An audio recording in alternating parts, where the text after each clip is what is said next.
This is Dr. Daniel Paul, orthopedic surgeon with Easy Orthopedics, and today I'm going to talk about what to do if you tore your meniscus. So really it just depends on how painful it is for you. The meniscus one's shaped like an O and one's shaped like a C, and there are these little cartilage layers that are in between your shin bone and your femur. Your shin bone's more flat, your femur bone's more curved, so these menisci go in between and kind of act like shock absorbers, and that's what they are. And people frequently tear them. So if you're younger and you tear it, sometimes what can happen is there's a flap of the torn meniscus that keeps catching in the knee joint and it hurts. In that case, it's always best to try some physical therapy. Steroid injections sometimes help, and see if you can't get the meniscal tear to stabilize. Stable meniscus tears usually aren't painful, meaning that the tear isn't spreading.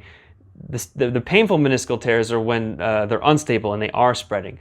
So sometimes you might be able to get away with a little bit of physical therapy that will calm that down and you more or less be okay. There's some examples where that wouldn't work. Sometimes you can get what's called a bucket handle meniscus tear, where it's shaped like a C and part or O, and part of it tears off and flaps inside the joint like the handle of a bucket. Those pretty much just need surgery to take care of. The surgery entails mostly taking out the part that's torn. The meniscus doesn't heal too well unless it's on the outer edge. The outer edge of the meniscus you can get to heal with suture anchors, and the inside of the meniscus, where most people tear it, you end up just kind of clearing it out, or basically cutting out the tear. It would be like a tear in a piece of paper and you cutting around the tear so the tear doesn't spread. So bucket handle meniscal tear, or one that fails physical therapy, especially in a younger person, may be a good option.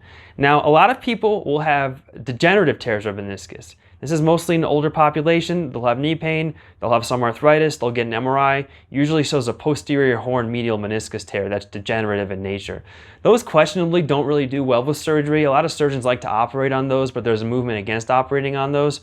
For those, physical therapy and a steroid injection first, and only the meniscal surgery if you've really failed a significant course of conservative treatment.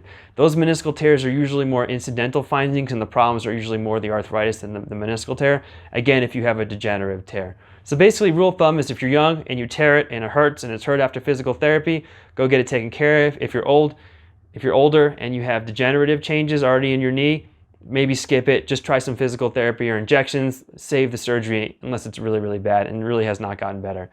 So I hope I was able to answer your questions about what to do if you tore your meniscus. If you have any questions I didn't answer, feel free to leave them in the comments below and I'll do my best to respond. But note that I can't give you advice about your specific medical condition. If you like this video, we put out new content every week, so please like and subscribe, and thanks for watching.